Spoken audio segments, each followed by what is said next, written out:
You're listening to The Jay Barker Show on Tide 100.9 in Tuscaloosa.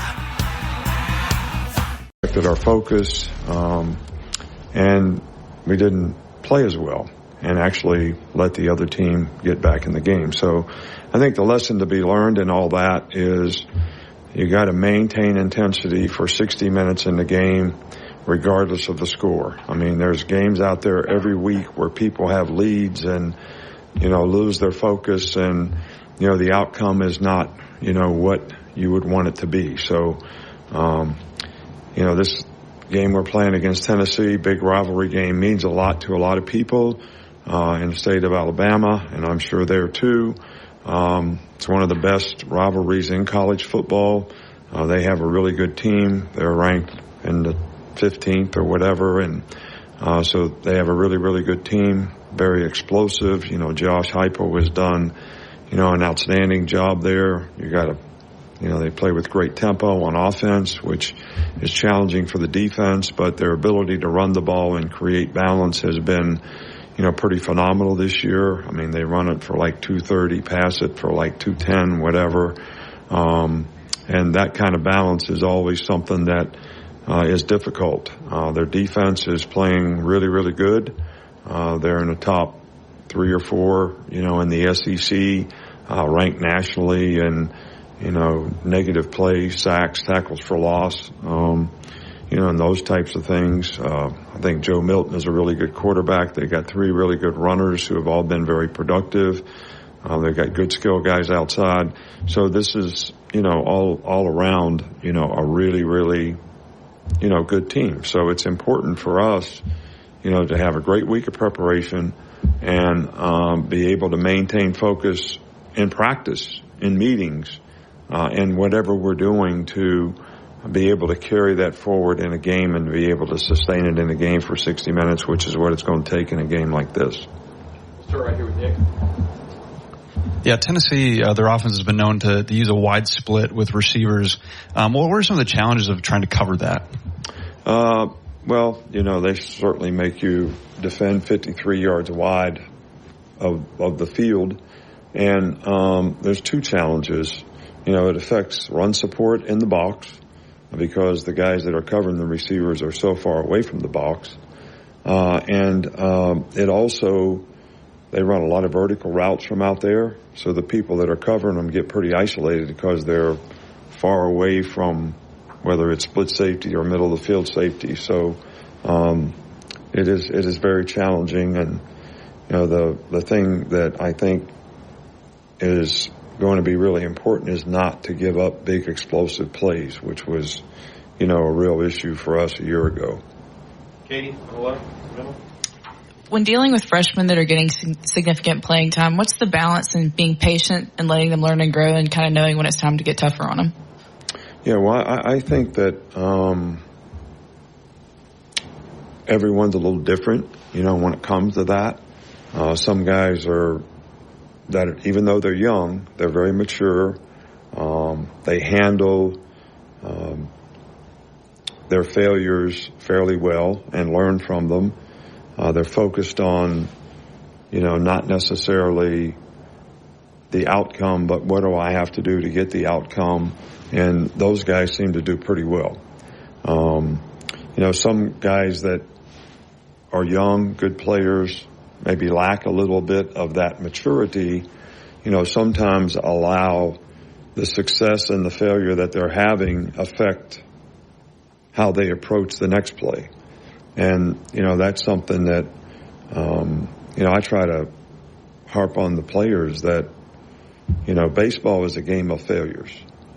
So if you made 2 out of 3 outs in baseball, if you struck out 2 out of 3 times, got to hit the 3rd time, you'd be in the Hall of Fame. So for young guys, they have to understand that if I can learn and grow from the mistakes that I make, not waste the failings, that would be significant in me making improvement and developing. And, that takes, the right mindset. I think the relative degree that young guys have in that area sort of determines how fast they improve. Come over here to Charlie. Hey, Coach, you mentioned the negative plays that Tennessee's defense can create. Just how important is it for the pass rush to clean up some of its issues with that? Well, it's very important. It's been important all year. And it's something that, we have to do a really good job planning-wise, and we have to fundamentally play better. It's a combination of both. And both those things are, coaching and teaching things that we need to do better. Guys need to set better, hand placement's got to be better, footwork's got to be better, and we got to make sure whatever scheme it is,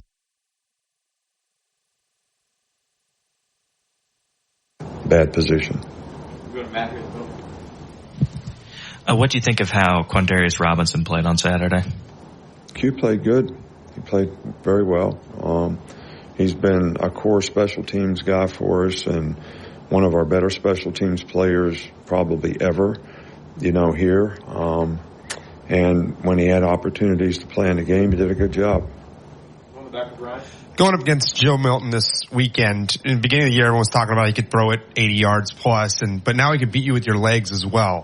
What are you telling your guys this week about a dual threat quarterback like that? Well, I think I don't see, Joe a whole lot different than, what we played against in the past.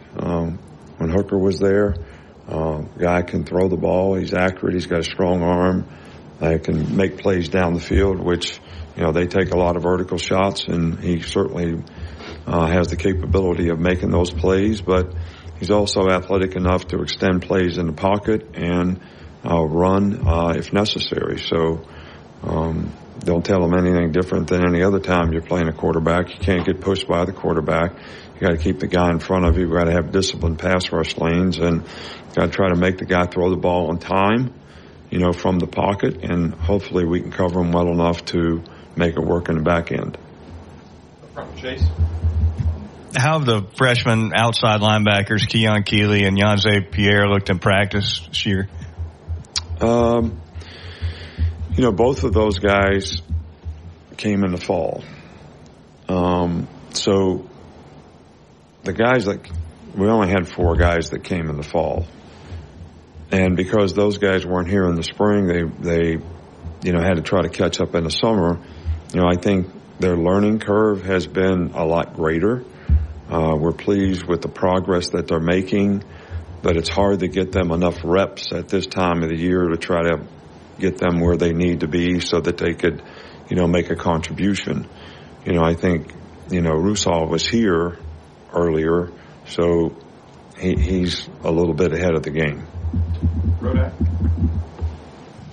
Just what have you seen from J.C. Latham and what went into him staying on the right side, whereas some guys might have made the move to the left previously? Well, he's really a good right tackle. He's played really well. Obviously, being SEC Offensive Lineman of the Week, he had a really good game in the last game. And, he's big, strong, physical. He's the prototype, right tackle that everybody would look for in terms of having a power guy who is effective, in being able to pass block well enough. There's, I guess you always hope that if we move the right tackle to the left tackle, that would make everything better.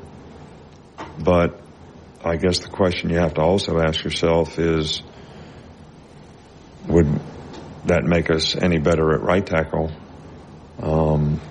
Or do you just try to attack the solution of trying to get the left tackle to play to the standard that you need him to play without making multiple changes in the offensive line? So, we could have a debate about that. And nobody really knows the answer to that, but we have made a commitment to try to keep some stability with the guys where they're playing and get the guys to play left tackle better.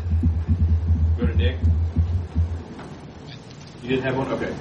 Cody, right here. Justice Haynes got a few snaps on Saturday. What was your assessment of just the limited time that he got? He played great. He's been playing really well all year. So we we've got 4 guys at the position, and all those guys deserve reps and playing time.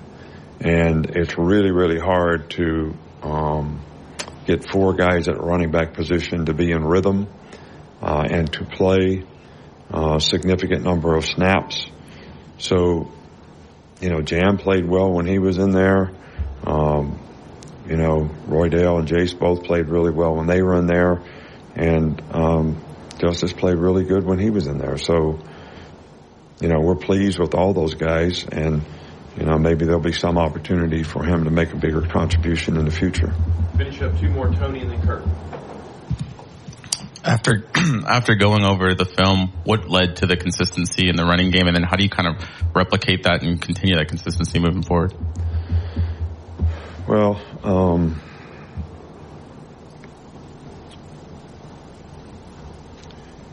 we did run the ball better in the second half, but to me, the way I sort of evaluate it is, what is the efficiency in the running game? In other words, how many 4+ runs did you have versus less than 4?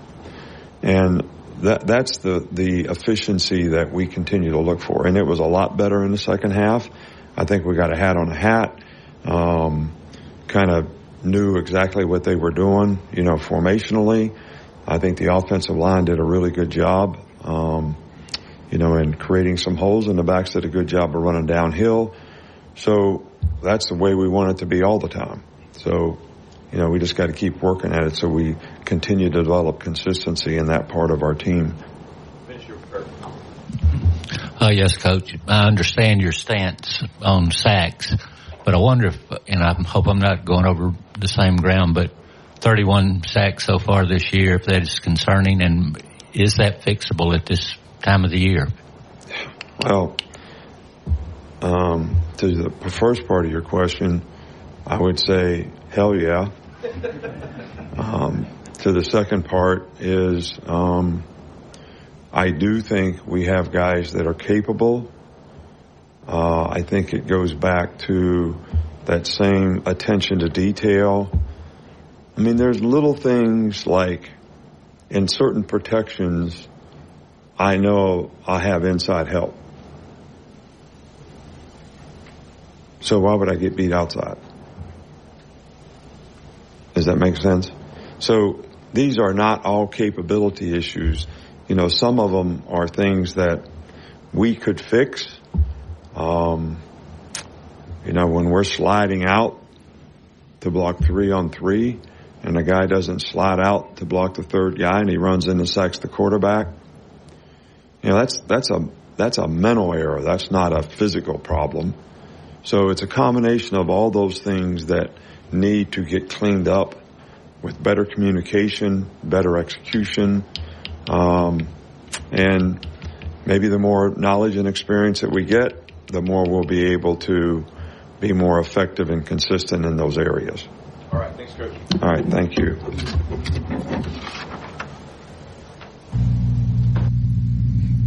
Well, there you just heard from Nick Saban following the victory over Arkansas. I'm looking forward to the Tennessee weekend, which is just special all the way around, from me to y'all to all Alabama and Tennessee fans. So anyway, let's take our first break of the day and remind you that Big Noon Sports is being presented by Haley Sansing, Union Home Mortgage.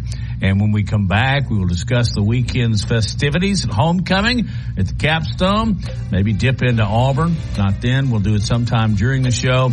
And then bottom of the hour, Jeff Spiegel, who was just in attendance there at the Malmore football facility, he'll join us. And at 1 o'clock, we're going to change the sport just a little bit. Talks basketball with Andy Kennedy. You're listening to Big Noon Sports.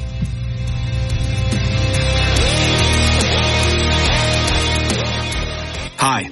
Tide 100.9 Tuscaloosa weather. A cool, breezy afternoon with a partly sunny sky. The high today 62. Tonight mostly fair with the low at 44. A warming trend tomorrow and Wednesday. The sky's sunny both days. The high tomorrow is 67. Wednesday's high 72. I'm James Spann on the ABC 3340 Weather Center on Tide 100.9. It's 61 degrees in Tuscaloosa. From T-Town to the Plains, this is Alabama's most in-depth analysis on the SEC.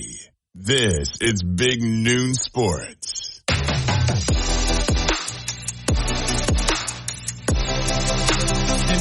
it is Big Noon Sports. Thanks for joining us. Justin Jones, Matt Coulter, along with Lars Anderson, talking about Alabama's holding off of the Little Piggies. Actually, they were Razorbacks in the second half. Don't know where Alabama was. There are certainly a lot of fingers that can be pointed at Alabama, but Lars, I try and calm my Bama friends down just a little bit and say, hey, a win in this league is a win. And if you look at the games that Arkansas had played going into Tuscaloosa Saturday morning, they're not a bad football team at all. They're not a great team, but they're a good team. They have just they have failed in their SEC opportunities, but usually by less than a touchdown. Yeah. I mean, this is a team that in Arkansas that nearly won at LSU, and they played Ole Miss toe-to-toe. So this is a good team, and KJ Jefferson, as we know, is an excellent quarterback. But, as I was taking in the game, I thought about what Lloyd Carr many years ago told me about Tom Brady. And Lloyd Carr was the Michigan coach when Tom was at Michigan. And he said, nobody of football more than Tom. So what does that mean? That means like Tom he saw everything as a problem that needs to be solved, right? And this Alabama team, I hope they love the struggle as much as Tom Brady, because that's what it is. And there are multiple problems that need to be solved on this team. But at the same time, I think that you have to realize that, hey, Alabama fans, like this is what the rest of the world goes through every single week with their team. It's like, it's not going to be a blowout. I don't care if Alabama is favored by 20. They're going to get Arkansas's best shot. And we know, Matt, that this is an imperfect team. But to me, in a lot of ways, it's almost my favorite team to Alabama team in the Nick Saban era, because they're flawed and because they are grinding. They are working, embracing the struggle, right, that I was just talking about, and trying to solve the problems.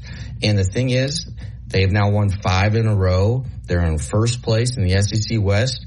And I still believe that, if they win out, it'll be tough to keep them out of the college football playoffs, even though right now they're sitting at 10 in the AP poll, which came out this morning. But I don't think that is a big deal, because you end up, if you beat Georgia, which is basically going to be a home game for the 2-time reigning national champion, Georgia Bulldogs, haven't lost in forever. You beat them in essentially a road environment. I think they're in. But your big picture takeaways from Saturday, Matt. Well, offensive line struggles continue. Gave up another 5 sacks. I think Alabama leads the nation in sacks allowed. I know they lead the SEC, but correct me if I'm wrong on the number. I think it's 31.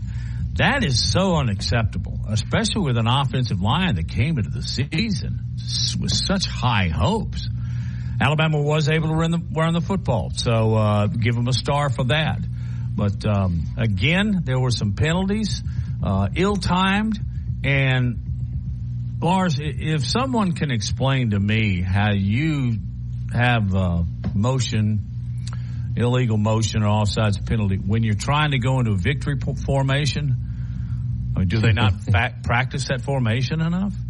I realize that was a freak thing, and it certainly didn't cost anybody, but it does make you go, and realize, well, maybe that contributes to the fact that they had 9 pre-snap penalties the week before.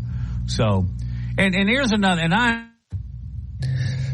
not going to be, it certainly sounds like it, because beating Arkansas at home, homecoming, I mean, that's the main thing. W is a W. But I don't know what kind of adjustments Arkansas made on Alabama's passing game. But Milroe was dang near perfect in the first half. 7 of 10, 215 yards and 3 touchdowns. Huh? Then in the second half, he had 28 yards passing. Lars, you're a football guy. Is there any way you can explain that to me? Yeah, Alabama just came out flat, and Nick Saban, he said after the game that he didn't do a good job of motivating the players at halftime. But I don't really think it's the job of the head coach to have to get up there and give a win one for the Gipper kind of speech at every halftime. Alabama they were so flat in the second half. And this is a disturbing trend now. It's 2 weeks in a row where they've come out a little bit flat-footed in the second half. But it's Jalen Milroe is crazy. Like this is a boom or bust offense. It is all or nothing, right? Like he just misses these easy throws, but then he makes these impossibly difficult throws 45, 50 yards down the field with amazing accuracy. I've never seen a quarterback like this. And it's got to be driving Nick Saban batty. Yes, I said batty, for the inconsistency. Because one would think, right, the shorter the pass, the easier it is to make that throw.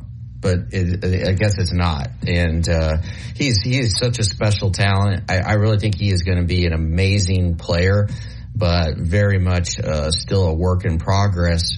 You know, and we thought that he had turned a corner last week, and I think he did. And there's just it feels like there's just so much more there. But you can't put it on him. The offensive line is just atrocious. The left side. Right, we know that the left side has big time issues, and I think we just need to accept the fact that they're not going to be resolved this year. Right? I mean, there's talented players on that side, but it's for whatever reason it's not happening, and so I think the coaching staff, in particular Tommy Rees, he's got to come up with ways to mitigate the fact that you have a deficiency on the left side of the line.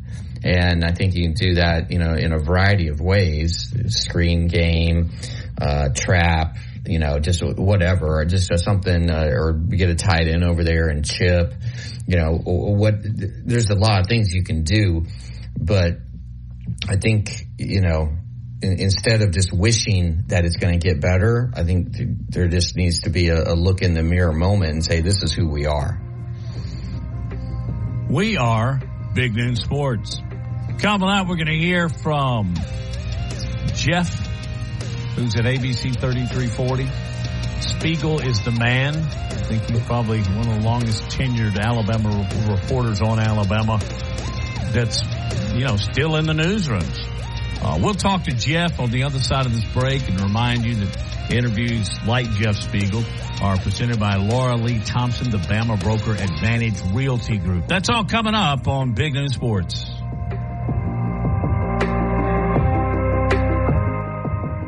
It's back to Big Noon Sports coming up.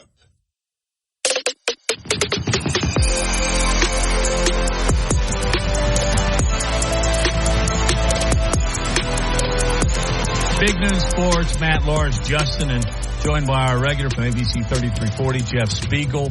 Speaks, how are you today? Great. How are you guys?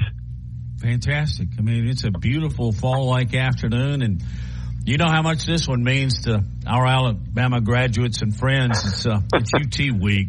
And I will certainly get on to that in just a minute. But first of all, were you just at Nick's news conference? Actually, Jamie's covering that. Okay. Jamie, along with Chris McCulley, are covering that today. And did you have a chance to listen? She sent me some notes. You know, she takes very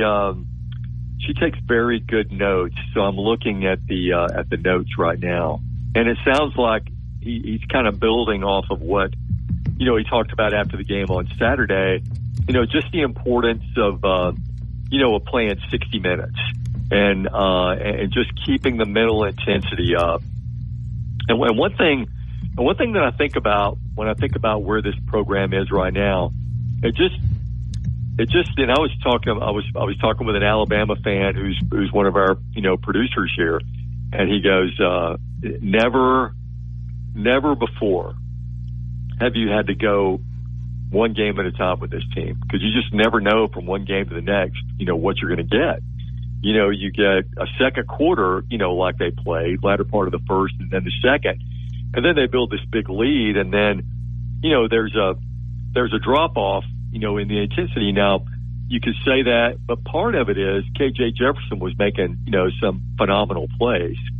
That play where he just threw Terrion Arnold off his back, and the Hall of Fame soundbite that Nick Saban gave after the game was over. He's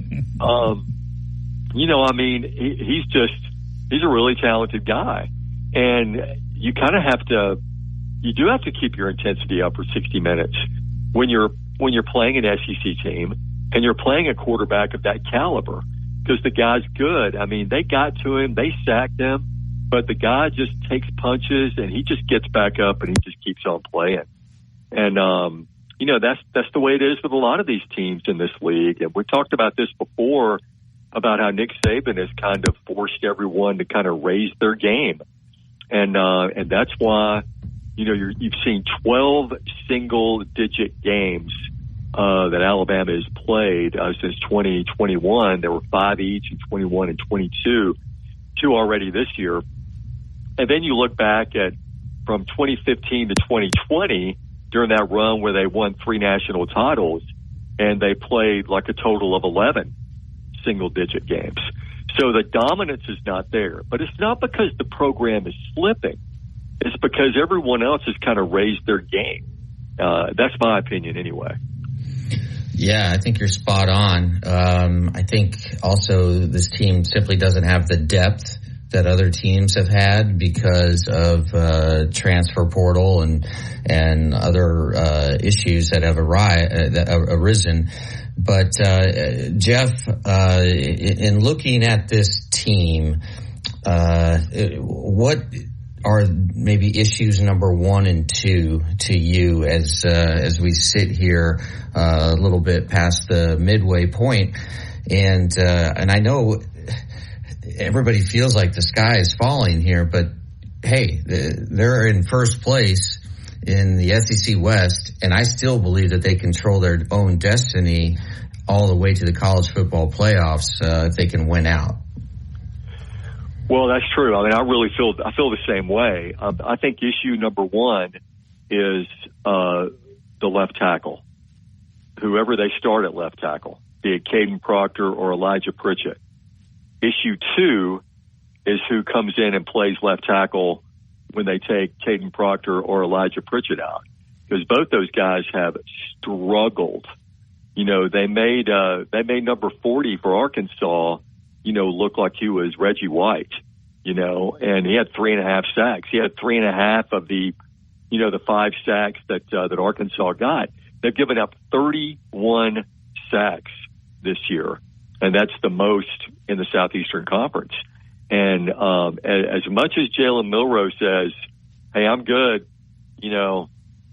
I can take it. He shouldn't have to take it. He shouldn't have to. And I know, and I talked to Tyler Watts at halftime, and he keeps track of this, as great quarterbacks do. Were these sacks because he didn't get rid of the ball, or was it because the protection broke down that quickly? And it's probably a mixture of both. Whatever it is, that's got to be alleviated. You just cannot keep building up these sacks, game after game after game after game, and expect your quarterback, no matter how big he is, to just sustain that week after week. And this is going to be a big test. I mean, Tennessee can, create some negative plays with their pass rush. And again, the left tackle who protects Jalen Milroe's blind side, I don't know if they need to move some people around and get their best player there at left tackle, because I know these offensive linemen, we've talked about before how incredibly, intelligent these guys are, that they can play multiple positions. I know when Barrett Jones was there, he played all the positions. So I don't know if they need to move their best guy to that spot, But they got to figure that out. Or, it's going to come back maybe to bite them this week, or it could come back to bite them against LSU. I know LSU's defense, probably isn't the level where Tennessee's is, but that's a problem right there. Yeah, I was just talking to Matt about the left side of the line and specifically the left tackle position, and I think at this point in the season, Alabama is who they are, and I think you just have to admit that there's a deficiency at that position, and therefore it's probably on Tommy Rees to try to game plan around that while acknowledging, and rather than hoping that it's going to get better. I just don't see it. Is it more surprising the amount of sacks that they've allowed, or the fact that Alabama absolutely cannot run the ball? And heading into the season, Jeff, we all thought that the offensive line was going to be a strength of this team. Yeah, we thought that'd be the bread and butter for sure, but they're really having some issues run blocking. Now, the third quarter, you had a little glimmer of hope there, right? When Roydell Williams broke off a big run. Jam had a couple of runs there. Jace McClellan ran the ball, I think, very, very well. For Haynes too. Yeah, Haynes Justice Haynes carries and a nice Justice run. Haynes. Justice Haynes got some playing time, which certainly, makes his dad happy, because he's been complaining on social media about his guy his son not getting enough playing time. So, he got some PT. So yeah, I mean, they're trying to find answers there, but as good as the running backs are, I mean, they got to have holes. Now, that drive in the third quarter, and they didn't finish it, but they got a field goal out of it. In hindsight, that was a really big field goal, because the game wound up being a 3-point difference. But yeah, that's another thing too. That's another issue that they've got to get squared away. And it is true that, by the 7th weekend, I mean, you are who you are. That doesn't mean you can't be a better version of yourself, by the time, November rolls around. So it's always a work in progress, for these football teams. And very rarely, is it a perfect work of art, until you get, to where you're playing for championships. And that's what Alabama wants to get to.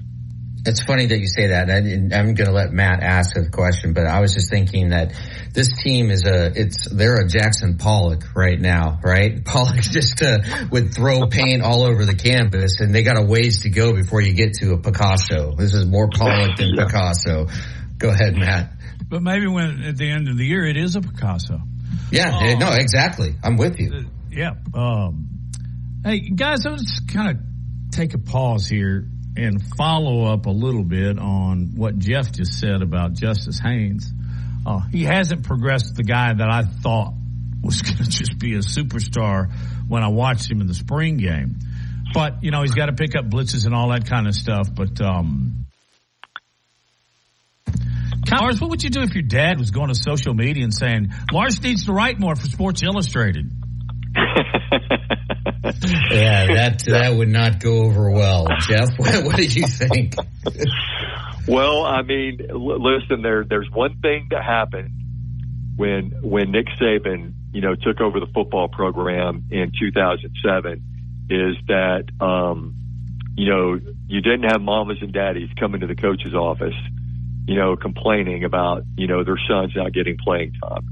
I've talked to several parents, who have had, sons who have played for Nick Saban.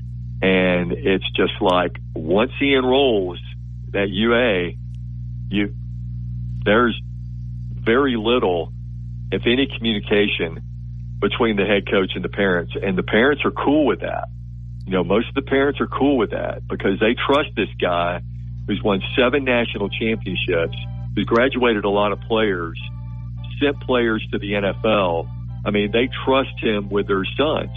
But you can't control, what a dad wants to tweet or what a dad wants to, put on social media. So that's certainly an issue that Nick Saban hasn't had to deal with before. Well, Drew Sanders' dad was pretty active in that regard, and Drew ended up transferring to Arkansas. As much as I've seen out of Justice Haynes, I would hate to see him transfer to TCU. But anyway, that is so far in the future, I'm just not even going to think about it. I do want to ask you about a player who seems to lose his cool too often and too many times. I'll go to the panel and get their solution. You're listening to Big Noon Sports interviews presented by Laura Lee Thompson, Bama Broker Advantage Realty Group.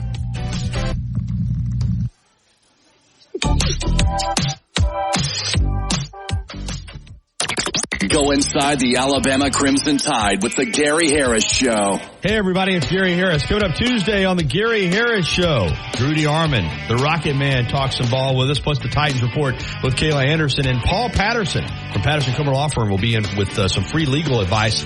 That's Tuesday morning at 9 a.m. on the Gary Harris Show. Catch the Gary Harris Show Monday through Friday, 9 to 11 a.m. on Tide 100.9 and Tide100.9.com. Hey, Bama fans. Thompson is known as the Bama Broker. She's a Tuscaloosa native, an Alabama graduate, and the only realtor in town with Wall Street experience.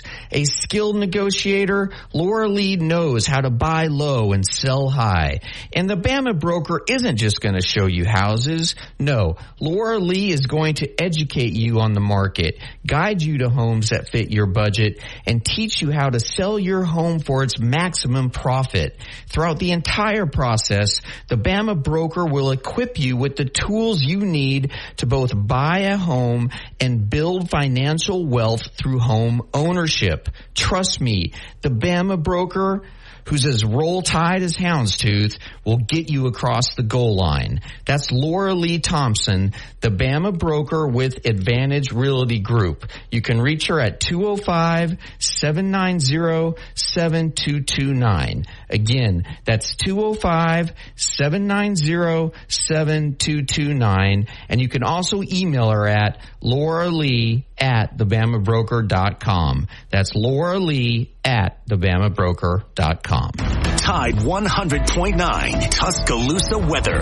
A cool, breezy afternoon with a partly sunny sky. The high today 62. Tonight mostly fair with a low at 44. A warming trend tomorrow and Wednesday. The sky sunny both days. The high tomorrow is 67. Wednesday's high 72. I'm James Spann on the ABC 3340 Weather Center on Tide 100.9. It's 61 degrees in Tuscaloosa. This is the Big Noon Sports Network.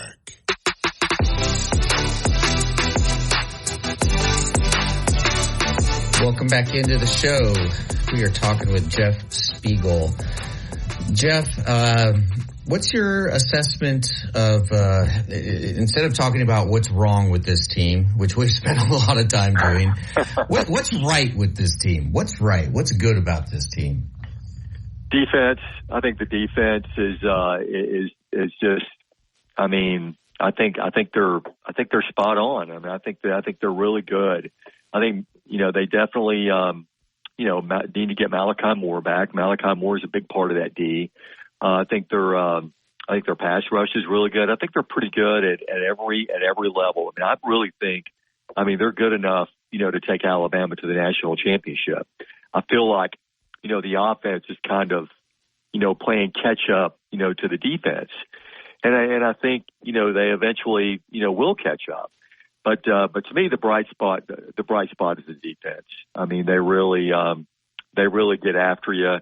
And it was, but at the same time, they take ownership, of giving up 2 touchdowns in the fourth quarter, to Arkansas, with Dallas Turner, Deontay Lawson.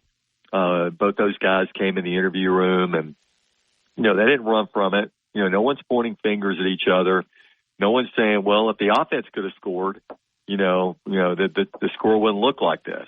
They took ownership of the fact that, they let KJ Jefferson get away from them after keeping him fairly bottled up in the first half. Well, out of the end zone, in fact. So, there's a lot of pride there on that side of the football and a lot of talent as well. And, oftentimes the best reporting we do is just simply with our eyes, right? And just when, and specifically I'm talking about Nick Saban, you spend a lot of time around him, both, before games, after games, during the week. What do your eyes tell you about his demeanor and about his level of enthusiasm and, just kind of where he is? And do you think that it's possible this is his last season, or just, again, what do your own eyes tell you? What are you seeing? Well, I mean, I've always been in the camp that this will not be his last season. That he still enjoys the building process. He enjoys the challenge of climbing that mountain every year. I know people, kind of read into sideline demeanor and all of that stuff. And, but he still, I mean, even Saturday, I mean, he lit up Terrion when he got to the sideline, one time. I think the guy's still got a fire. I think he's still got the intensity. He opened up that Wednesday press conference, giving us a good lecture, about nothing. I felt like I was watching a Seinfeld show or something. But that was awesome. That was awesome, by the way. That was awesome. It's because, Jeff, it's one of those times, right, where it's terrific. You've talked about how you can apply what Nick is saying to your own life as a reporter. Yes, absolutely. And so, I mean, we're all locked in on that. And the main thing you take away from that when he got done was that guys aren't working this week. The guys aren't finishing in practice. And then what happened on Saturday? The guys didn't finish the game. So, he's going to take that into today's work, and he's going to go, look, you thought Arkansas was tough. These guys are going to come in, and they know how ticked off you are. They know how upset you are because, you lost to them. They know how upset you are because they stormed the field and all that stuff. They know that. But you know what? They don't care. They don't care how mad you are because they want to come in here and beat you again. And it's going to be even sweeter, for them to do it on your home field. So he's lighting them up this week, and I expect this week. I mean, if they better, I expect this week to be a much better practice week than last week because obviously, judging from Wednesday, and in most cases, the hay's in the barn by Wednesday. Most of your best work is done by the time Wednesday's over. And he came in there Wednesday after practice, and he didn't feel like they had put their best work in. And, the results, kind of showed up on Saturday in the fourth quarter, where Alabama has been generally stronger than anyone else in the country for years. And they lost the fourth quarter Saturday. Hey, Jeff, as much as we've talked about left tackle with Caden Proctor and Elijah Pritchett and the issues that the O-line has been having there, what stood out to me this past Saturday is we are still having issues snapping the ball to the quarterback with Seth McLaughlin. Is the reason he's still in there because maybe we don't get as much pass rush ability and blocking from other options at the center position? Wow, that's a really good question. That's a question only the offensive line coach, would be able to answer. And, of course, we don't get to talk to those guys. This comes up in the sports office like every Monday. What in the heck is going on there? And to Jalen Milroe's credit, Jalen Milroe never throws his guys under the bus. He's been asked about this before. He never throws Seth under the bus.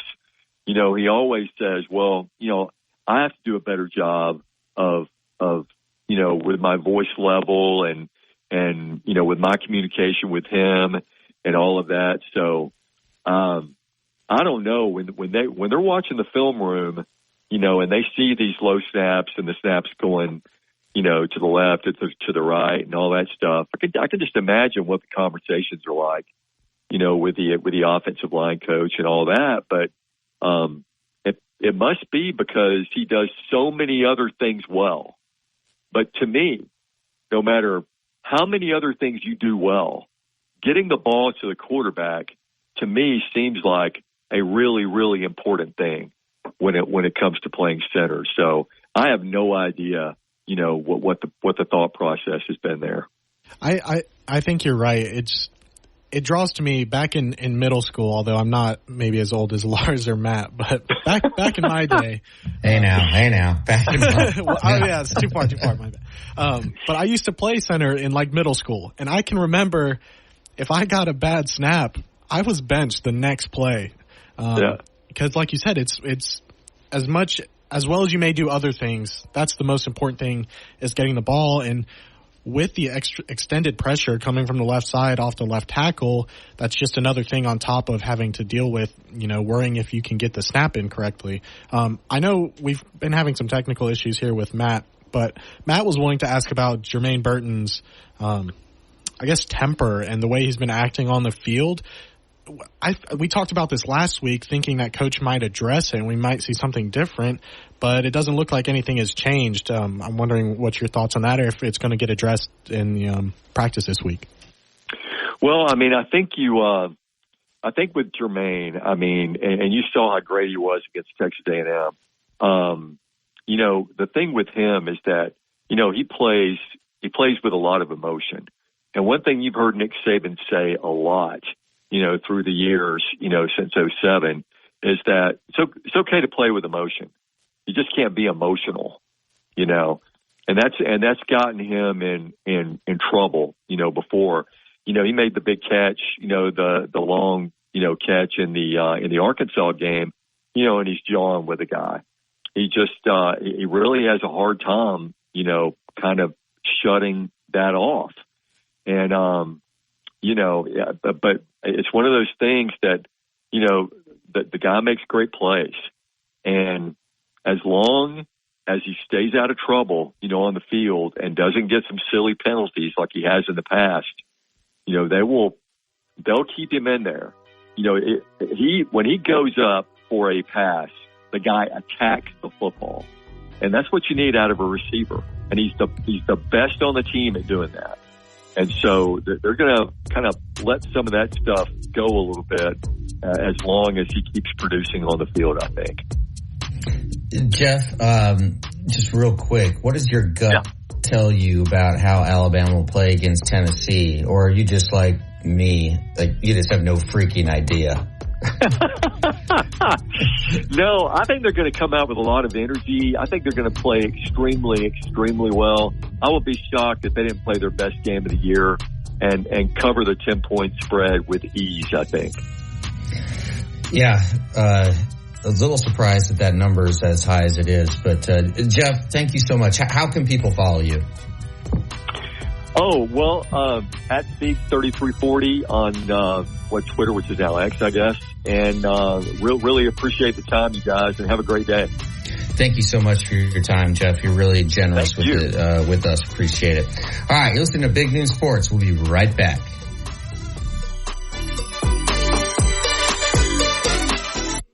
Hey, football fan. WTBC Tuscaloosa and W265CG Tuscaloosa, a Town Square media station. Tide 100.9 and streaming on the Tide 100.9 app. Covering SEC sports like kudzu on the roadside. This is Big Noon Sports.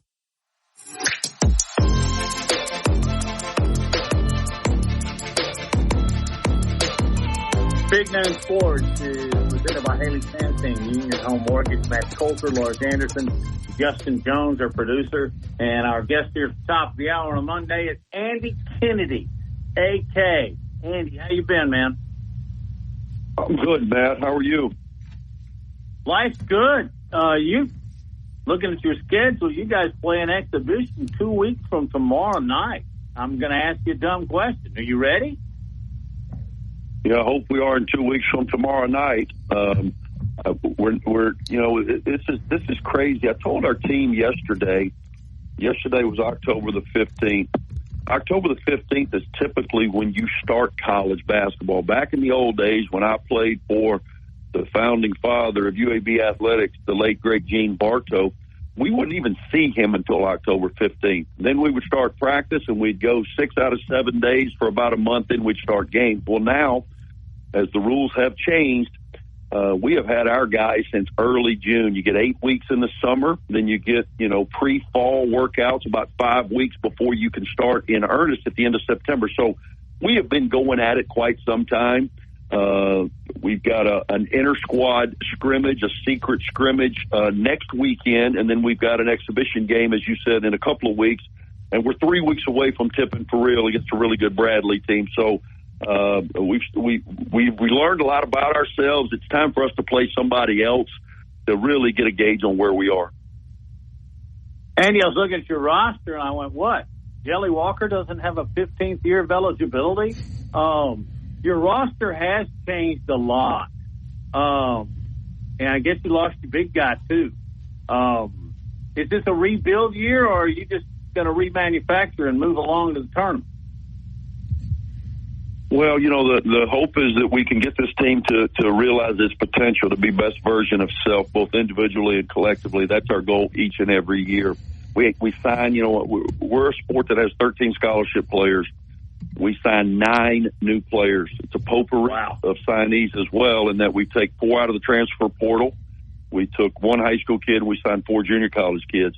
Those 9 newcomers joined 4 guys that were a part of a UAB record 29-win season last year, and guys that we're going to be expected to really give us the leadership that we need as these new guys try to figure out what it takes to be successful at this level. I like our group. We're athletic. We're bigger than we've been along our front line in any of my 4 years. I think we've got versatility at a number of different spots. But again, there's so many unknowns that we've got a lot of guys that have never been in a Division I game, and until they get that experience and until they start to figure out what it looks like when there's live rounds fired, we'll certainly be a work in progress. Coach, you began your playing career at NC State in 1986, and by my rough math, that was 37 years ago. Are you as excited now going into it? Obviously, college basketball is in your DNA. Are you excited now as ever? And also, have you ever had a player beat you in a game of horse? Because I'm guessing no, but I'm really curious about that. Well, I'll answer the second part first. I've kind of hung up my playing shoes. I still think that if I was open, I could make it, but it'd take a hell of a coach to get me open right now. I don't move very well in any direction. So I've kind of hung that up. I used to still play competitively probably into my mid to upper 30s, but now I'm in my mid 50s. So those days are behind me for sure. I am excited about the start of college basketball season. I love competition. I love being in the action. And I love seeing, teams try to figure out who they are. It's a grind now. And in my sport, people ask me sometimes, hey, man, what do you do for a living? And I tell them I'm in the scoreboard business. And they say, are you in the scoreboard business? What's that mean? I said, well, that scoreboard better make sense or I'm going to be out of business. So I understand at the end of the day, we're all judged by wins and losses. But I really do like the process of trying to figure out, what schematically is in this team's best interest in order to put itself in the best position possible to be successful. I like to see guys mature and grow into roles.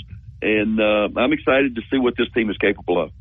If I could just follow up really quick, Andy, how's the transfer portal changed just your day-to-day kind of life and the fact that you have 9 new players coming in this year?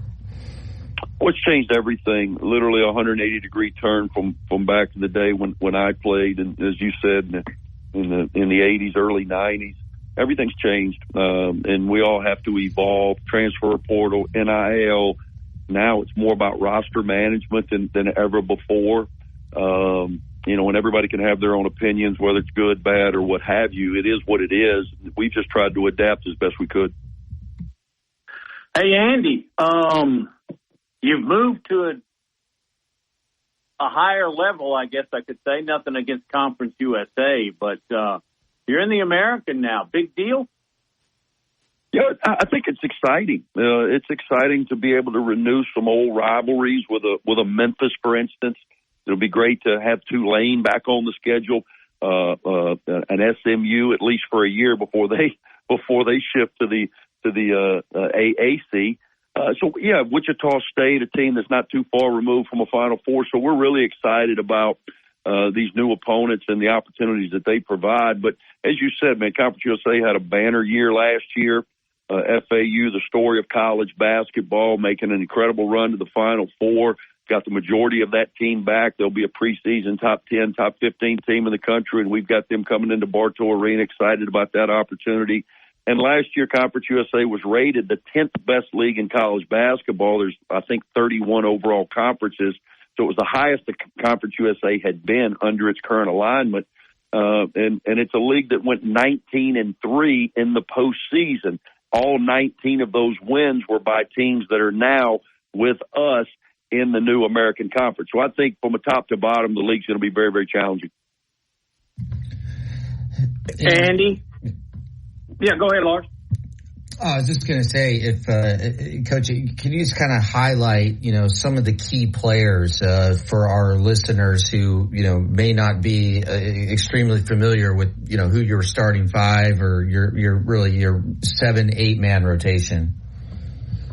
Well, Lars, to be honest with you, I'm not real familiar with my starting five or my top 7 or 8 as of yet either. That's why I'm glad, hopefully I'll have it figured out 3 weeks from tonight when we open up against Bradley on November 6th in Bartow Arena at 7 o'clock. And let me tell you this, that's the opening night of college basketball, and there's only one game out of about 100 that's going to be played that feature 2 teams that won at least 25 games last season, and that's us with 29 and Bradley with 27. So it should be a heck of an opening night matchup. Get your tickets now. I will say this: I think program sales will be at an all-time high at Bartow Arena because again we have so many new guys. Let me start first with our 4 returners. Eric Gaines, the transfer from LSU, who's an honorable mention All-CUSA player last year. Terrific physical talent. Had huge moments for us last year, and again, helping our team win a school record 29 games and making it to the championship of the NIT for the first time in program history. And Eric is a guy now that we need to take that next step. He's in year 2 in our program, and he's a guy that has all league potential, and we need him to play to that potential. Javion Davis, our lone returner along our front line, played significant minutes for us last year, more in a backup to Trey Jemison. Javion Davis is a 6th year. He's a COVID senior. He started out with Avery Johnson at Alabama. Then he was there when Nate Oates came aboard. He transferred and played for Ben Howland at Mississippi State. Now he's in year 2 with me. So obviously he's a KG veteran. He's a guy that we need to have a tremendous senior year. He's the lone senior on our roster this year. So big leadership responsibility for him. And then we've got 2 high school kids. One of them is a 4th year junior in Tony, and the other is a sophomore in Efren Butta Johnson, both from the Huntsville area. Both played significant roles for us last year, and this year they're going to have expanded roles. And then 9 new guys, again, 4 junior college kids, 3 of which were ranked in the top 10 of all junior college players in America last year, with Chris Coleman rated 2nd, Alejandro Vasquez rated 4th, and Yaxel Lendenborg rated 9th. Guys that we think are really talented and got a chance to come in here and make an immediate impact. We took 4 kids out of the portal, 3 from Power 5s, 2 with a little bit of local flavor, and Will Shaver from Oak Mountain, who left North Carolina, and Barry Dunning, the player of the year in the state of Alabama, who came from Arkansas. A couple of those with a kid from up in North Alabama, Daniel Ortiz, who made over 100 threes last year for North Alabama, and James White from Ole Miss, just up the road from Georgia. And then we signed 1 high school kid in KJ Satterfield, who we've got high hopes for. So that's our roster. Hopefully you were taking notes. There's going to be a lot of interchangeable ins and outs until we figure out, again, what is the best way for this team to be successful, which is ultimately my job. Andy, I'll wrap it up. Final tough question. I don't know what kind of relationship you have with Nate Oates, but Bama fans in the state, Bama and UAB fans in the state, I think would love to see y'all play. Is there any chance of that happening? I would walk to Tuscaloosa today to make it happen, Matt. We have tried, and Nate and I are cool. We've got a good relationship, as do Bruce and I. And that's another series that I would like to get back going. You know, when I was a player here in my 3 years of eligibility for Coach Barker, we played Auburn every year.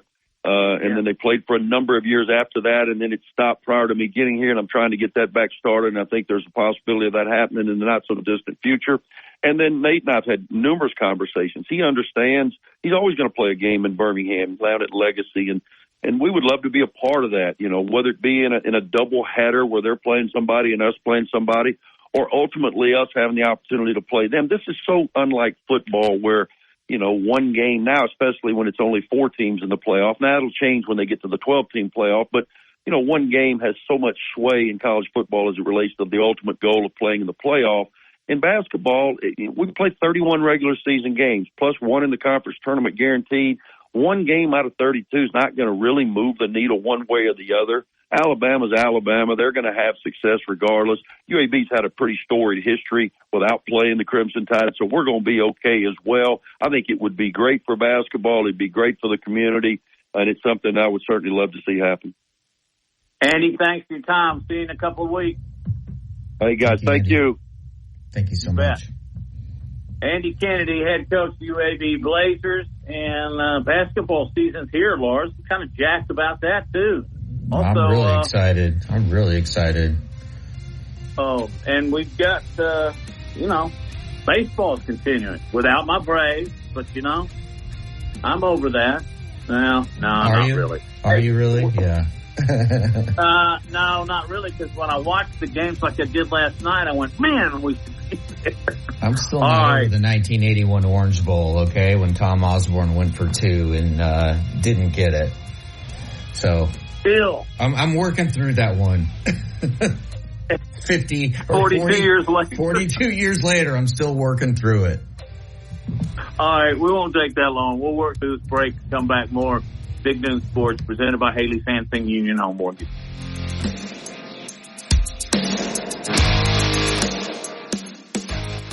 Tide 100.9 Tuscaloosa weather. A cool, breezy afternoon with a partly sunny sky. The high today 62. Tonight mostly fair with a low at 44. A warming trend tomorrow and Wednesday. The sky sunny both days. The high tomorrow 67. Wednesday's high 72. I'm James Spann on the ABC 3340 Weather Center on Tide 100.9. It's 62 degrees in Tuscaloosa. The best sports talk in Alabama. This is Big Noon Sports.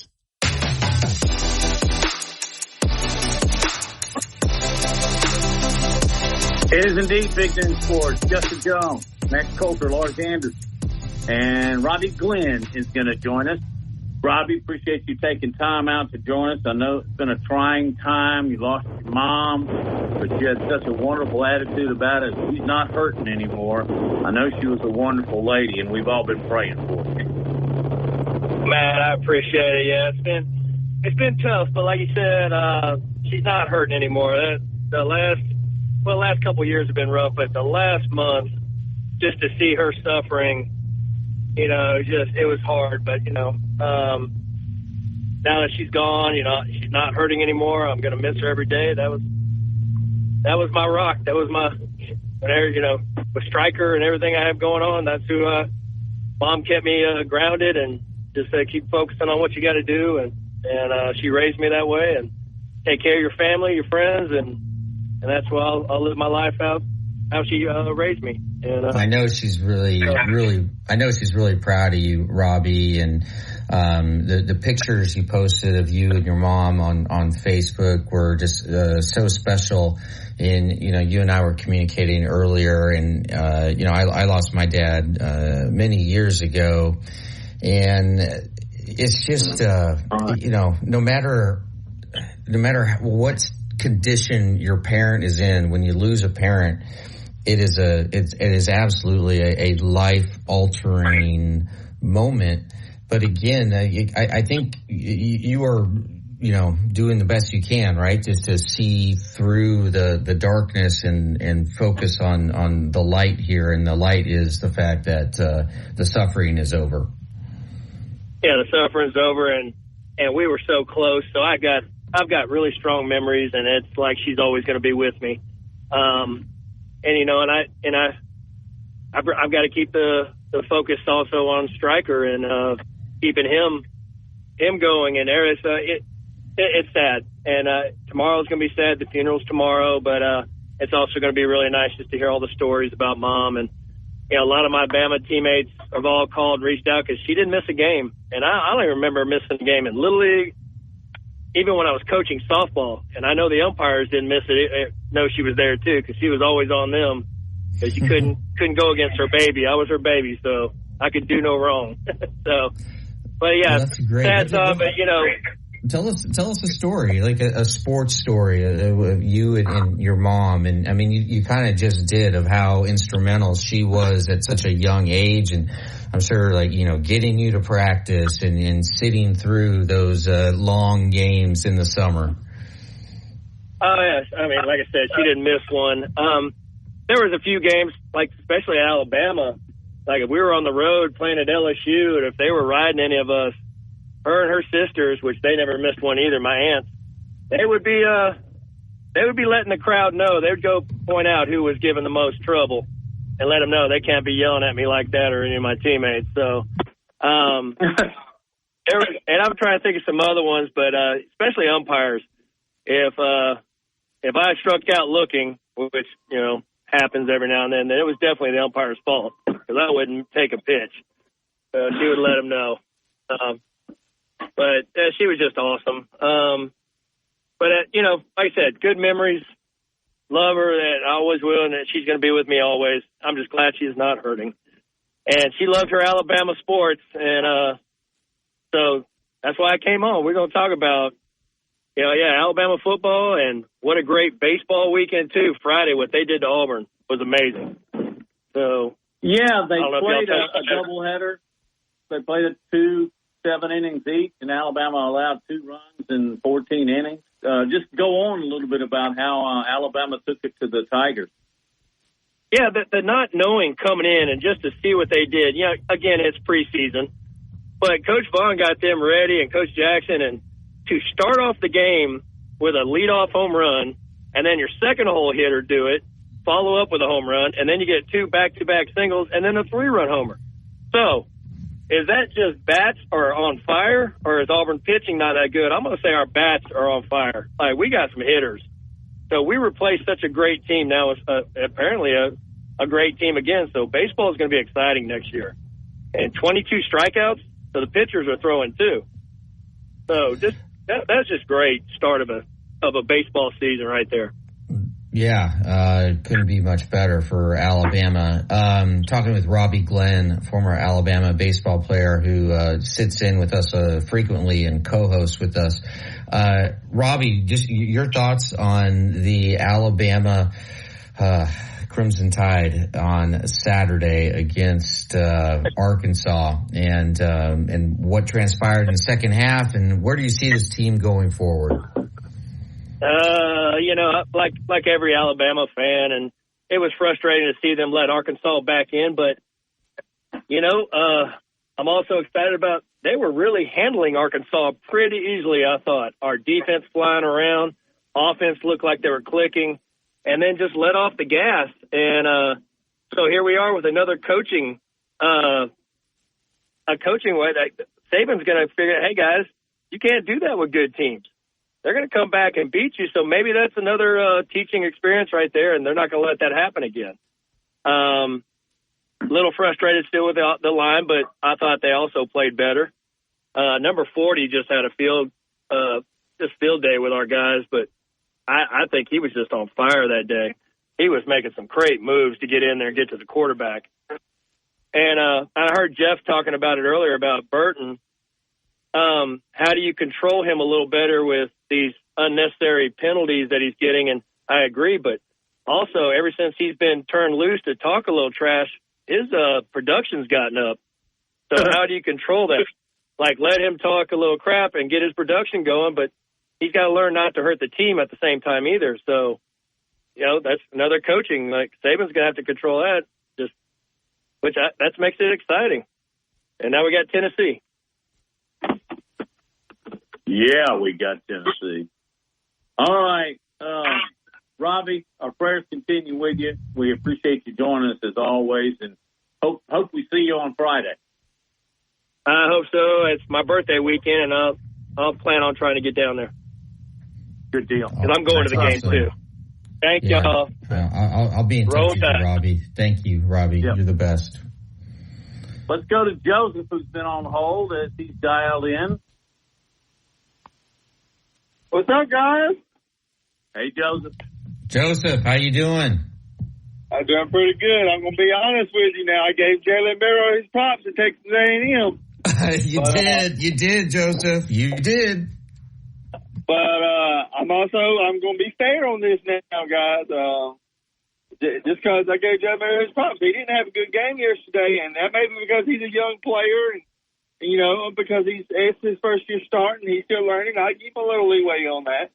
But 10 for 21 is not a good numbers at all. Well, I mean, I know that all that ain't on him. Some of his receivers dropped, but he missed a wide open Jace McClelland over there on the left when they got down there close to the goal line one time. Missed wide open, and we had to set up for a field goal. And that's what makes me wonder, is he going through all of his progression like he's supposed to still. But, it's kind of frustrating because I'm going to tell you, if we play like this versus LSU, they're going to whoop our butt. I mean, because LSU, they got an offense to keep scoring. Arkansas, they didn't have offense to score. Jake Daniels, when he comes to Tuscaloosa, he's the best quarterback in the SEC.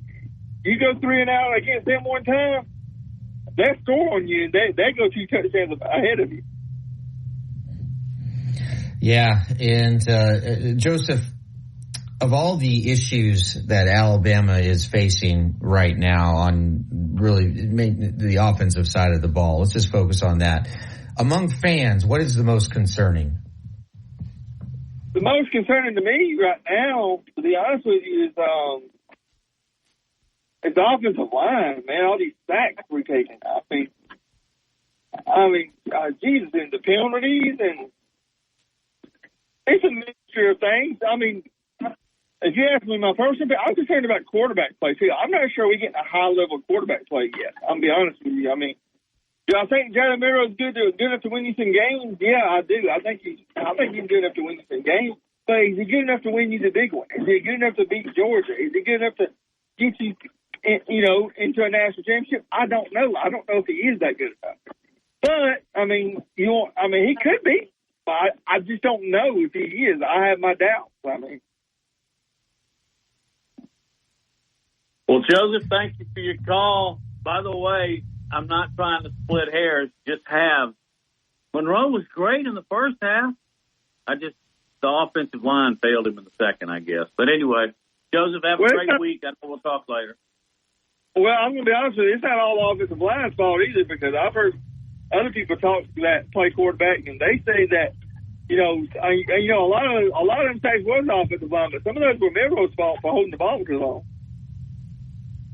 Yeah, I think he's been coached that losing 8 better than losing the football.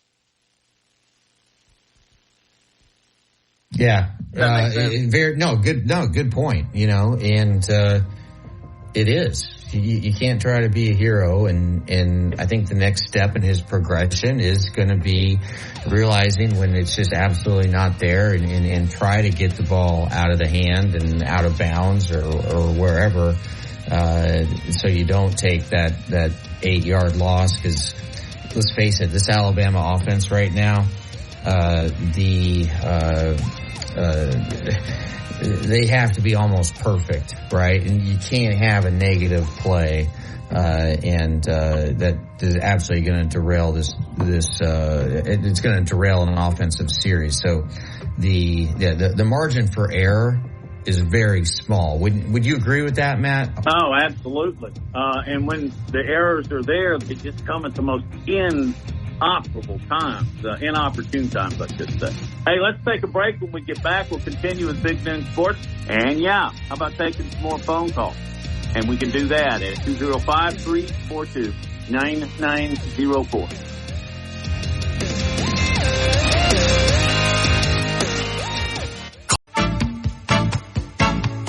Securing the best mortgage possible requires a lender who has knowledge, is trustworthy, and treats customers like family. And no one is better at all of this than the mortgage miracle worker, Haley Sansing. Based right here in Tuscaloosa, Haley Sansing has spent decades working in the mortgage industry. With Haley, it's personal, holding your hand from contract to close. With Haley, it's about one thing, you. Call Haley on her cell, yes, her cell, 205-792-1813. That's 205-792-1813. Let Haley help you. NLMS number 230376. From T-Town to the Plains, this is Alabama's most in-depth analysis on the SEC. This is Big Noon Sports.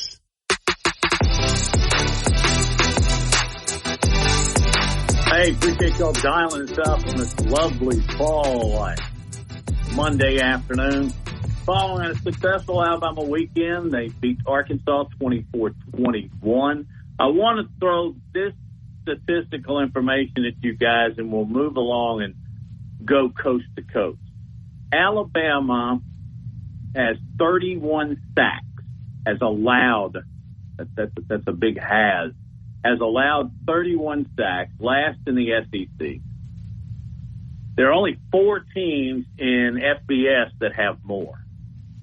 South Florida with 32. Well, then this is a misprint. They have Wake Forest 29, but they've only played 6 games. So you get my point. South Florida, Wake Forest, Colorado, and Old Dominion all have more sacks or more sacks per game have allowed than any other team in the entire country.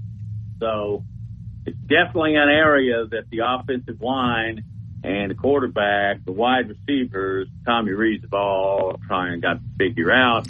The schedule, Lars, doesn't get any easier from here. Tennessee scheduled this weekend at 2:30. Yeah, you got Tennessee and then LSU, both home games, and both of those teams beat Alabama last year. So we'll see. It is a critical stretch. However, I think Alabama, they're going to be favored in every game from here on out to the end of the regular season. They obviously would be underdogs against Georgia. And Georgia now dealing with a Brock Bauer injury, which we'll get to here in a second. But I just want to kind of hopscotch around the country and some of the things that caught both of our eyes. Really, all 3 of us. Justin, definitely want you to weigh in here. And let's start with Washington. This is the game of the year. And we knew it was so far, game of the year so far. Washington, Oregon, the team that wins this game was going to have the upper hand in winning the Pac-12. And not only that, whoever wins this game, their quarterback was going to have the huge advantage in terms of the Heisman Trophy race. And that has been exacerbated by the fact that USC and Caleb Williams just were awful on Saturday night in South Bend and got it handed to them. But out in Seattle, Washington, the Huskies beat Oregon 36-33. It was certainly a heavyweight bout. And, key plays on 4th down, and just really good offense. And, Oregon misses a field goal at the end there. A lot of questionable play calling from, Oregon's head coach, Lanning. But I think the biggest winner this week is Washington and Michael Penix Jr., Matt, who you have been on all year. I got to give you credit. You've been talking about him since about week 2, that he is your guy for the Heisman. And I unless Washington absolutely falls on their face in the next month or so, Penix is going to be your Heisman Trophy winner, Matt. Yeah, pretty interesting stuff. I think if you just weigh it out between Penix and Bo Nix, it's almost a draw, really. But Washington won the game, and Caleb Williams threw 3 interceptions. Notre Dame just took the Trojans to the woodshed. So I think you couple those and a couple other factors in here. Penix is probably your leading candidate at this point. I didn't look it up this morning. Normally I do on those small research little polls, but I would think Penix, especially like you said, if the Huskies just continue to win, and they've got some tough games down the road. But that was interesting. Talk a little bit about Notre Dame whipping up on USC. What did you think about that? I certainly didn't expect it. Well, I think USC they have gotten just so much better on the line of scrimmage, and USC just they couldn't handle it. Caleb Williams just you saw this. You actually saw this coming because the previous week, playing against an inferior opponent that took him to overtime, Caleb Williams was not great, and I really thought that the Irish had a great chance. And look, even though Notre Dame is out of the playoff picture, I mean, they're capable of rising up and striking, and they did that. And I think for Notre Dame, for head coach Marcus Freeman, who's in his second year, this was a huge win because it'll give them momentum going into next year, because you just knocked USC out of the playoff picture and you cost Caleb Williams a shot at the Heisman. Your thoughts on the Fighting Irish? I just don't know who you're going to get when they play. Louisville turned around and lost this weekend. I guess they left it all in their victory over the Fighting Irish. But, man, Notre Dame looked like a top 5 team Saturday night. And they're not. They've had a couple of losses. Ohio State, that wasn't a bad loss except the way it happened. And Louisville just kind of took it to them. So Notre Dame may not be in the playoff picture, but I don't think anybody wants to play them right now. Do you? No. I think the best team in the country right now, if I had to vote, Michigan Wolverines. Yeah, they have just absolutely been dominant. And I think they will likely be ranked number 1 when the first set of college football playoff rankings come out. On Halloween, October 31. On Saturday, they throttled a pretty decent Indiana team, 52-7. This is amazing. They've outscored their first 4 Big Ten opponents by 149 points. And no one has scored more than 10 against Michigan all season. And look, Michigan absolutely laid the wood to Nebraska, 2-3 weeks ago. And I was talking to some of my guys back in Lincoln, and they were like, this is an NFL team. That's how good they are. And it's the line of scrimmage. They're just tough on both the D-line and O-line. And this I know we're still a ways away from Michigan playing Ohio State, but you see Ohio State struggling. This Michigan team, they're just the clear-cut favorite to me to break through and finally win the national title after the last 2 years. They've lost in the semifinals, but they've made the playoffs, because they've beaten Ohio State. But this team, Matt, it's a special team. Yeah, it is. And I've been kind of touting them for the last couple of weeks. So I don't know if it's clear cut, but it seems a lot clearer to me now. Hey, I was just looking up something since North Carolina defeated Miami. I believe it was 31-21. North Carolina is 6-0. And in the ACC, I thought, well, that's going to make for a great showdown between NC and FSU. They don't play. They could play a championship game. They don't play in the regular season. That happens occasionally in conference play. Just like Alabama won't play Florida this year. Hey, we'll take a break on Big Noon Sports presented by Haley Sansing.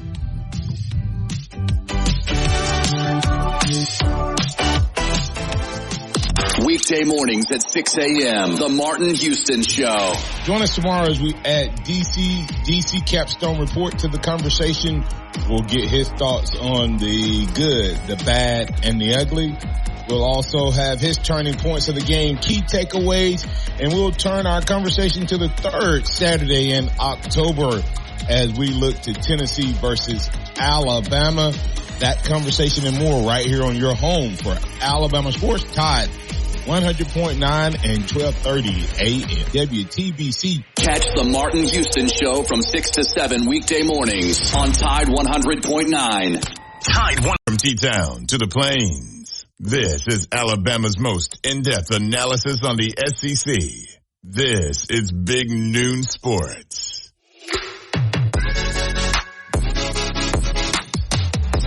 Indeed it is. Lars, Justin, and Matt.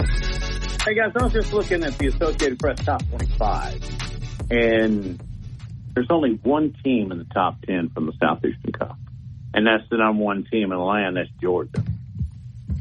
That is just kind of mind-boggling. I guess the whole conference is down, guys. Is that an incorrect statement? No, it's not. And that's why, if you just sort of analyze where everything is right now, there is a possibility that the SEC champion, if it's Alabama, doesn't get in. I don't think that would be the case, but because I do believe that the Pac-12 is going to cannibalize itself, and I think you're only going to get one team out of the Big Ten. And, if you're Alabama, you want Oklahoma to get a loss somewhere. And you also want Florida State to take a loss somewhere. But, still a lot of football to be played. But it is rather odd seeing all these teams from different conferences in front of the second best team right now in the SEC according to AP, which is Alabama. Justin, do you think in your mind is this just cyclical?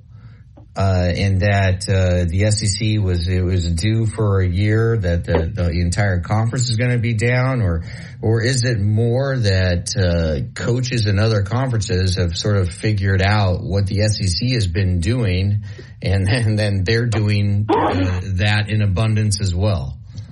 I don't know if it's the coaches have figured it out. I think if you look especially at the Pac-12 schools, they've kind of poached a lot of our coaches. You look at Colorado, you look at Oregon. It's not that they figured us out, it's that they've become us in a way. Although there's definitely less defense, I think, in the Pac-12. And we've talked about it before, Lars and Matt. It's NIL. It's the balancing of recruiting classes and allowing schools opportunities at players they wouldn't typically get a chance to have. So players are there's more parity throughout the entirety of college football, and this is only the start, I think. I think even as we go to next year in the 12-team playoff, it's going to get worse for the SEC, which we don't want to hear, but that's just the unfortunate trend that it's happening right now. Yeah, and Matt, to piggyback on that, I think we could also make the argument that at the most important position, quarterback play in the SEC is down this year in general. Start with Auburn. Oh my goodness. Peyton Thorne and Robbie Ashford, they combined to go 15 of 27 against LSU, 154 yards, one touchdown, and just a rough evening for Auburn, and I think we have realized that Auburn has a long way to go, and that's not on Hugh Freeze. I think that's more of an indictment on the previous coaching staff and their inability to recruit. I mean, what an absolute disaster! What a disaster Brian Harsin was. Maybe one of the worst hires I can remember. But with Arkansas, you got KJ Jefferson, who I think is going to be, I think he'll play in the NFL. But you look around. I mean, Carson Beck, I think Matt, you've talked about how he is really growing into his role. He's an ascending player, no question about it. Last week, granted it's against Vandy, but he hit 29 of 39, 261, one touchdown. That's a completion percentage of 74.4%. But Jaden Daniels, we know that he's a special player. Jackson Dart is pretty good at Ole Miss. Will Rogers, we thought was pretty good at Mississippi State. But, I just, in Spencer Rattler, who I'm a fan of, but he's just not getting enough help overall. And I think Joe Milton is really the Tennessee quarterback. I think he's a mid-level SEC quarterback. I mean, yeah, that's really cool that you can throw the ball 80 yards, but that means nothing on game day. Absolutely nothing. So I think, a big reason why the SEC is down is that there's no mega elite quarterbacks in the league. Would you agree with that? I'll start with you. I would say Jaden Daniels is pretty darn good. Yeah, Jaden Daniels is really good. I think he's probably. And Milton has played below par, below my expectations for sure. You better watch out because Carson Beck is getting better and better and better. He's about to gain elite status in my book. So, has it been like the last couple of years where Alabama was leading the way with the best quarterback in the conference? No. And that's probably where you look at the quarterbacks and you say, well, they are down a little bit because Alabama doesn't have a Jalen Hurts or a Mac Jones or a Tua. By the way, man, he's headed to an MVP year. But if he stays healthy, he's going to be MVP. The point I was going to make about the top 10 is that 8 of the top 10 teams are all undefeated. Well, we know that's not going to hold up. But I'm not being paranoid here. Alabama had a big win against A&M. The beating Ole Miss, a ranked team, was big. And then beating Arkansas, holding them off. But Alabama has not moved a knot since then. Do you find that a little odd? In the AP poll now, they went up in the coaches poll. But I don't think they've moved since they lost to Texas. And they've won 5 in a row. Is that odd? It's just they haven't done it in an impressive fashion. I think Texas A&M was a pretty impressive win. I think what was odd to me was how after the Red River shootout, I don't think Texas got dropped far enough. I think they should have went past us or right in front of us, if anything, not to, I think, 7 after that week.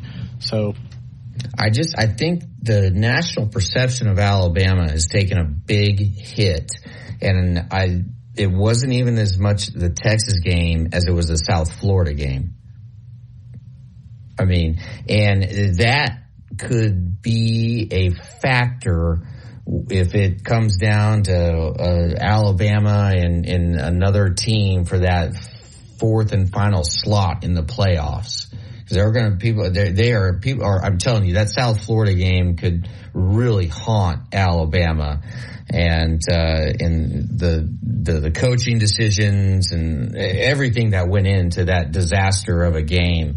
Even though Alabama ends up winning it, it was the least impressive win, I think, of the Nick Saban era.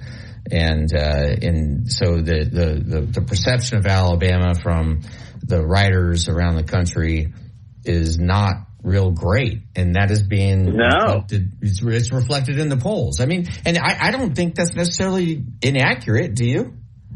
Yeah, I think it is. But, where would you have Alabama right now? I'd have them at least 10, and I know it's only up 1 slot, but that means a lot in the reader's eyes. And I know you can't really put them above Texas because Texas beat them. But a lot of this is going to sort out, and one of them will sort out this weekend. Ohio State's playing Penn State. Mm-hmm. You've got a few others that will. Michigan will eventually play Ohio State. Ohio State's playing Penn State. North Carolina's still got a couple of tough games in, but they could be a real interesting selection here. If they win out, you know, they'd have to beat Florida State eventually. They beat Florida State, they deserve to beat it. It's kind of wacky. At the beginning of the season, we all looked and there were 4 pretty obvious choices. Now, how many do you think are up there that can make it? 12?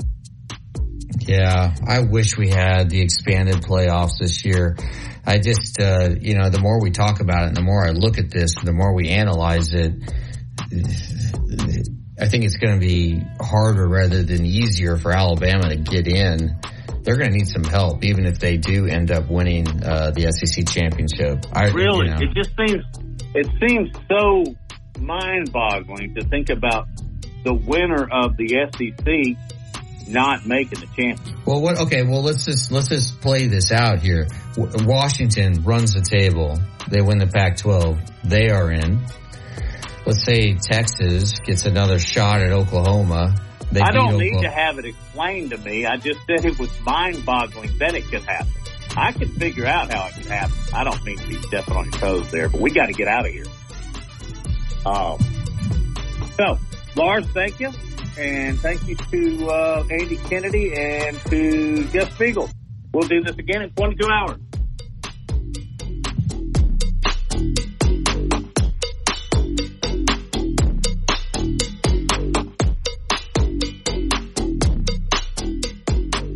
Marketing your business today